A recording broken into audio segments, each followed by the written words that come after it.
Olá pessoal, tudo bem com vocês? Estamos aqui em mais um PC Talks. Vamos trocar uma ideia aqui com o pastor Zeon, da comunidade Água Viva de São Miguel do Iguaçu, capital metropolitana lá de Foz do Iguaçu. Zeon, seja bem-vindo aí, Corbélia. Seja bem-vindo ao Congresso Paixão Contagiante. Que bom ter você com a gente. Você e sua família está com a gente participando, né? Pôde ministrar, agora há pouco esteve nos ministrando, nos abençoou muito mesmo. Estamos muito felizes, impactados com a palavra que Deus trouxe para nós e o puxão de orelha também, né? Que bom. Gente, nós vamos conversar um pouquinho sobre avivamento. Nós já estamos trabalhando um pouquinho esse assunto. Vou pedir para o Zeon se apresentar, né? Um pouco mais e responder uma pergunta para nós. O que é avivamento para você, Zeon? Bom dia, galera. Então, para nós é uma grande alegria poder estar aqui, pastor Fernando, todo o povo aí do Congresso Paixão Contagiante 2017. E dentro daquilo que a gente já tem falado e vivido junto aí com a igreja, com vocês, aquilo que o pastor Fernando perguntou sobre avivamento, a gente tem entendido, né? Que avivamento é a presença de Deus na nossa vida, mas uma presença que gera uma resposta.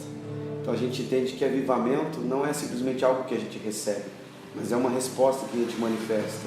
Porque se a gente simplesmente receber algo da parte de Deus, mas não produzir, não gerar algo a partir disso, a gente não pode definir como avivamento, né? Se a gente fala no termo de avivamento, gerar vidas, então a gente entende que isso é uma resposta que vem do corpo de Cristo, da igreja. E a gente tem a vida de Cristo, tem a presença do Espírito Santo. Então cabe a gente gerar uma resposta, né, sobre aqueles que estão mortos para esse mundo, mortos no pecado, né? Isso aí. Outra coisa interessante, né? Sua cidade também é uma cidade pequena, tem quantos mil habitantes? 25 mil. 25 mil habitantes, né? Corbélia tem 17 mil habitantes. Você chegou a comentar na pregação um pouco sobre cidades pequenas. E hoje a gente tem visto um avivamento nas cidades pequenas. Fala um pouquinho para nós sobre isso. Uma coisa que é impressionante e para nós também é uma alegria poder fazer parte, porque às vezes a gente tem uma visão de igrejas relevantes em grandes metrópoles. E aí a gente começa a ver principalmente a igreja que se volta para relacionamento, para discipulado, para estar inserido no meio das pessoas, com foco não somente na atuação de programações, mas do relacionamento. Ela começa a desenvolver, como eu falei, né, um organismo, não simplesmente uma organização. E isso é uma realidade que às vezes é facilitada na cidade pequena, porque a cidade grande hoje o povo acaba tendo um contato muito impessoal. E nas cidades pequenas o ponto forte é justamente a convivência, o relacionamento. Então isso acabou sendo um diferencial, né, um dos detalhes que tem ajudado a igreja nas cidades pequenas a se tornar relevante, né? E aí com essa visão de que não existe cidade, não existe, né, pessoas insignificantes, a gente entende o propósito de Deus no mover dele nas cidades pequenas também. E aí o que acontece? Igrejas relevantes começarem a ser levantadas em cidades pequenas e começarem a se tornar um referencial, um testemunho, até para cidades maiores aí, que a gente conhece, tem ouvido falar, né, ao ponto de eles aprenderem um pouco com a gente do que a gente tem vivido, e às vezes até retornando a princípios que a gente vê tanto na palavra da igreja primitiva, né, sobre a importância da igreja, o organismo, né, o corpo de Cristo mesmo em ação. Pequenas cidades, né, grandes igrejas, avivamento acontecendo no interior, né? A gente até brinca dizendo que do interior fluirão, né? Rios de água. Do interior fluirão. Dizemos assim, uma questão de visão. Pensando a igreja daqui a 5 anos, olhando para onde você está hoje, São Miguel do Iguaçu, né, olhando para a nossa região oeste do Paraná, 52 cidades, 1.330.000 pessoas, olhando para o nosso estado, nossa nação e as nações. Como que você imagina a igreja brasileira daqui a 5 anos? Olhando para o nosso contexto de igreja brasileira, e a gente inserido hoje na região oeste aqui do Paraná e no oeste do sul do Brasil, eu vejo que é fundamental aquilo que a gente está desenvolvendo. Uma cultura de igreja, né, orgânica, uma igreja que vive os moldes daquilo que Jesus estabeleceu para a igreja, que é amar Deus sobre todas as coisas, numa cultura de oração, de ouvir Deus, ouvir e obedecer, de conhecer Ele. É uma cultura também de amar o próximo, né? Aí desenvolvendo desde o relacionamento, desde as células, desde o discipulado, desde as iniciativas que vão afetando, mas eu vejo isso criando o corpo e fazendo com que igrejas relevantes dentro daqui 5 anos surjam nessas cidades que a gente tem visto, tanto aqui Corbélia, São Miguel, né, Laranjeiras, Medianeira e outras cidades que a gente vê, né, que não são tão grandes assim, cidades que são menores de 100 mil habitantes. E eu vejo que nos próximos 5 anos a tendência é justamente as implantações em cidades pequenas começar a crescer. Eu vejo assim que nos próximos 5 anos a gente vai ver muito isso acontecendo aqui no oeste do sul do Brasil, no oeste do Paraná, porque o evangelho até por um lado é novo, né, para esse lado, as igrejas estão começando, o evangelho está sendo, né, uma parte em partes desbravadora aqui, né, e a gente vê que durante muito tempo até mesmo algumas denominações não tinham campo de atuação, e agora o povo está se despertando para essa realidade.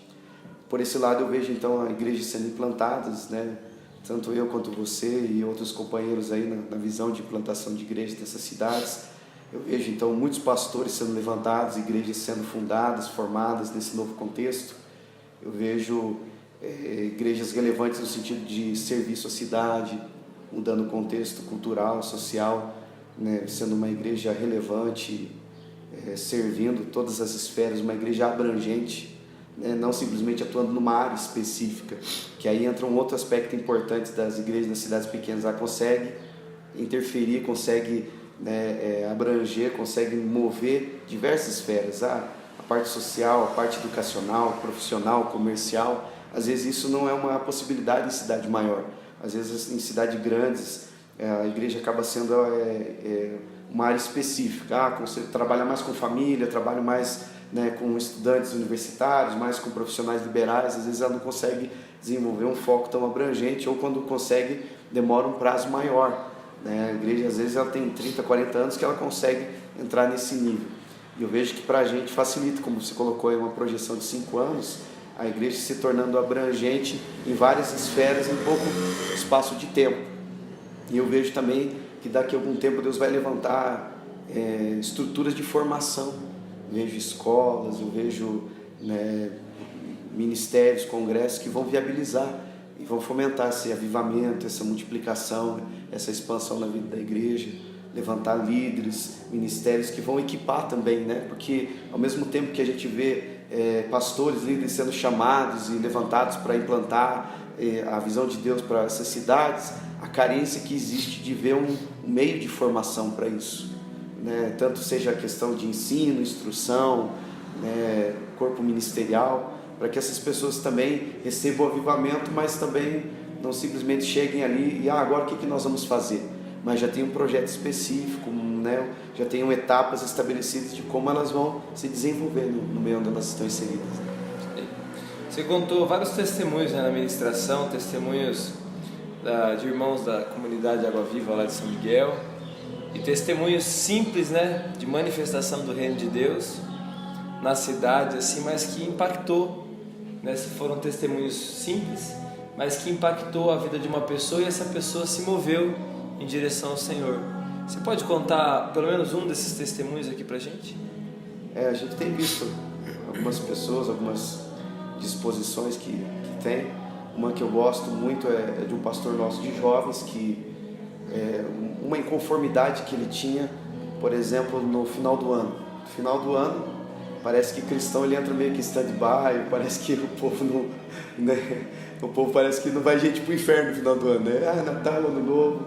E nisso ele começou a ter uma inconformidade, ter a gente fala, né, uma ira santa de ver uma atitude diferenciada nisso. E ele já teve a experiência de colocar alguns mendigos para dentro de casa, posar com essas pessoas, atender elas, pessoas carentes. E a partir disso isso aconteceu uma vez numa véspera de Natal.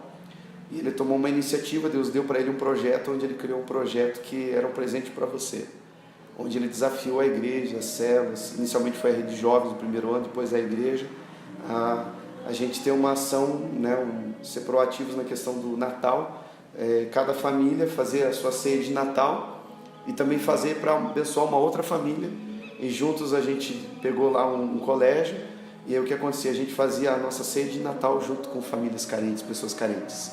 Então a gente levava, né, os líderes, os discípulos iam até nessas casas, faziam uma assistência, falavam de Jesus, cesta básica, e também convidavam essas pessoas, né? E eu vejo que a partir da iniciativa desse projeto dele, a gente conseguiu ter um impacto e um testemunho muito bonito. O primeiro ano ele fez isso com a Rede Jovens, foi mais de 70 pessoas que foram ali atendidas, e, né, os líderes de jovens, né, em vez de fazer a ceia de Natal, comemorar com sua família, sozinho dentro da sua casa, pode estar com a sua família ali, né, seus filhos, brincando com filhos ali, de pessoas carentes, pessoas que careciam do amor de Deus. Né? No ano passado a gente fez com toda a igreja, então foi aproximadamente 400 pessoas. Legal, né? Na escola que a gente reuniu ali, então fazia todo esse trabalho, daí teve atividade para as crianças, né? Bastante criancinha ali que se via que nunca tinha comido um peru, né? Tendo uma ceia de Natal, comendo tudo faceiro, depois ganhando docinho, né? Tendo brincadeiras, atendendo ali, né, na escola, e também tem um pronto atendimento na frente. Então a gente veio, essa equipe foi atender também o pessoal que estava de plantão, né, trabalhando durante o Natal, porque daí também não tinha como estar com suas famílias, e também atendendo as pessoas que estavam para chegar ali, né, às vezes para ser atendidas, pessoa doente, alguma emergência, e acabava até exercendo também o testemunho, oração, e atendendo também essas pessoas. Muito bem. Dá um recado aí para a galera, como manter uma paixão contagiante. Então, nosso recadinho aí é que vocês mantenham esse coração incendiados, sensíveis à voz de Deus, numa busca incessante pela presença dEle, aonde a voz de Deus mandar vocês irem, direcionar, mandar vocês manifestarem o amor dEle, vão lá com toda a fé, com toda a força, vão lá e arrebenta, né? Com o que você tem, com o que você é, deixa Deus te usar, porque não há limites para o agir de Deus. Amém. Deus abençoe, pessoal, e hoje à noite tem mais. Um abração. Deus abençoe.